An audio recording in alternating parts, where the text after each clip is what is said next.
Deck profiles on motorcycles. Okay, fine. I don't actually own a motorcycle, but I do like 5Ds a lot, and Stardust Synchro has been one of my favorite archetypes, even though it's really bad. That is, until Dawn of Majesty comes out. With the new support that was introduced in Dawn of Majesty, I was able to devise a strategy specifically made to get through hand traps, get to your win condition, and win as soon as possible, making it very, very consistent and very impervious to interruptions. The way the deck wins is basically successfully summoning Junk Speeder and resolving its effect. And so the deck is designed to really be able to successfully do that with one of two branches. And the two branches overlap, but they're also in a way that if you see either one of these are your two main starters. We call it the 3+2 or the 4+1 branch. So I run 3 Stardust Synchron and 2 Junk Synchron. And the way you get to them is you have your searchers, which is Rhoda, Synchro Overtake at 3, Tuning at 3, and Stardust Illumination. Stardust Synchron works from the graveyard, so getting him into the graveyard with Stardust Illumination is a great way to have him live. Synchro Overtake lets you special summon Junk Synchron from deck or graveyard just by revealing Junk Warrior. Rhoda obviously gets you to Junk Synchron, and Tuning obviously gets you to either one and also mills a card, which would be also very beneficial. So the way you usually start your combo is by seeing any of these two, using any of these cards. Once you get that done, you also have the Junk Converter, which is serves as both a searcher for either one, or also as an extender. Junk Converter goes into your 3+2 branch, following the Junk Synchron way to get into Junk Speeder. Next, we have for extenders, Caligo Claw Crow. It's also a level 2 free special summon from your hand if you control a dark monster. So again, this is just ways for you to be able to get into Junk Speeder without even expending your normal summon in the 3+2 branch. Next, we have 3 Boost Warrior. The reason we run 3 of this one instead of 2 like Caligo Claw Crow is that Crow is a hard once per turn, while Boost Warrior is not a hard once per turn. You can use this as many times as you can. This is a way to get into your 4+1 way to getting the Junk Speeder, as well as General Extender. What you'll notice is that the extenders serve as either a way to get into Junk Speeder or to prolong your place once you've already successfully resolved its effect. Next, a package that I'm very happy about and very proud of for in the deck is a Quick Launch package. I run a level 1 Anist Rocket Dragon, level 2 Shell Rocket Dragon, and a level 1 Rocket Synchron. This card is both a Rocket Dragon and a Synchron, and these two serve as either a level 1 for the 4+1 branch or a level 2 for the 3+2 branch to get into Junk Speeder. Quick Launch is wonderful because it special summons from the deck, so makes the deck very flexible and easy to play around any interruption and get you exactly what you want at the moment that you need it. For this reason, this deck, like I said, is built to get into Junk Speeder as quick as possible. You run the Synchron package, which is the Fluor Synchron, Satellite Synchron, and Cyber Synchron.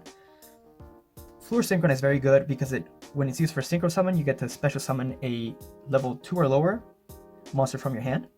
Satellite Synchron can level modulate, as well as Cyber Synchron. Cyber Synchron also has the added benefit that it serves as a Balinx in the graveyard. If you control a monster in your extra monster zone, you're able to banish this one time to protect it from destruction once. These are the monsters that you will bring out once you successfully resolve Junk Speeder's effect. The deck also has a backup plan in case that the Junk Speeder path does not resolve. If you still have a Stardust Synchron in deck in graveyard or hand, you will be able to have this as a backup plan. We run the Stardust package, which is Stardust Trail, Arrive in Light, Converging Wheels Dragon, and Stardust Shalong. The way this works is that if your Junk Speeder is somehow Veilered, Impermed, or even Nibiru'd, and you still have access to Stardust Synchron in the graveyard, and a way to get Stardust Trail into your hand or graveyard, which is very possible thanks to Stardust Illumination, you may tribute the Nibiru token or the dead Junk Speeder to special summon Stardust Synchron as well as Stardust Trail, and go ahead and proceed with the full combo to end the Majestic Shooting Majestic Star Dragon. Once we're done with that, the deck also has a few essential spells, such as Called by the Grave. Obviously, on the combo deck, this is necessary in helping you resolve your effects. We also run 3 Triple Tactics Talents. Similar to Called by the Grave, this is immensely important in helping you not get held at a choke point, be it if your Junk Speeder is stopped or your tuner going into Junk Speeder is stopped. Thanks to this, we'll be able to either draw 2 cards if we need something more to go by, or take control of an opponent's monster if you're going second, or even get a card out of their hand. Then we run a Foolish Burial. This card is very flexible and dependable. You can either send Stardust Trail, Junk Converter, Stardust Synchron, or even Stardust Shalong if necessary, depending on what your combo needs. And of course, we run the one Monster Reborn. You're able to bring back your Synchrons, your Tuners, and your Synchro monsters. Now we will go over the extra deck, seeing as it's the main meat and potatoes of the deck. First, we run one Junk Warrior as a Synchro Overtake target to special summon Junk Synchron from deck or graveyard. Then the main monster of the extra deck, it is Junk Speeder. Again, the deck is made to be able to resolve this successfully, have multiple avenues, and even backup plans in case that this does not work. If it does work, however, you will then go into TG Hyper Librarian. It is such a good card in order to stay on top of resources and extend your plays further. Once you have successfully resolved Junk Speeder, the next monster you will go into is Stardust Charge Warrior, getting rid of a level 1 plus Junk Speeder in order to draw one card and also make space for your clear up the field. It's usually very clogged. Next, we have Crystal Wing Synchro Dragon, which is a monster negate, as well as the primary target, trigger Arrive in Light.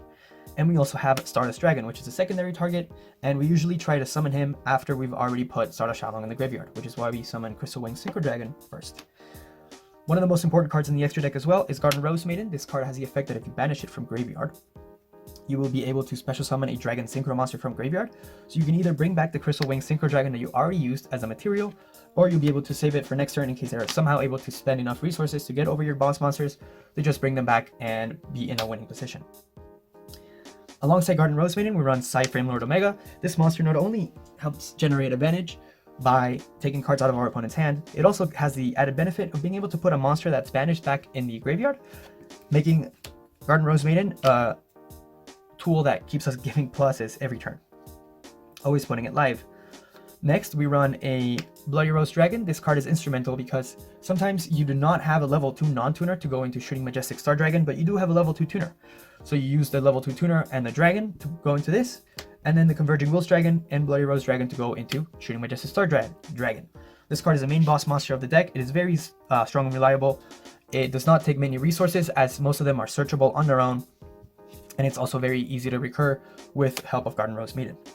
Next, for the final 4 spots, we have a Herald of the Arclight. It's also very, it's an omni-negate, so it's very useful to set up your plays. If you're able to go into this, which is very often, before you go into Junk Speeder, you will have guaranteed protection. And then we have Axel Synchron.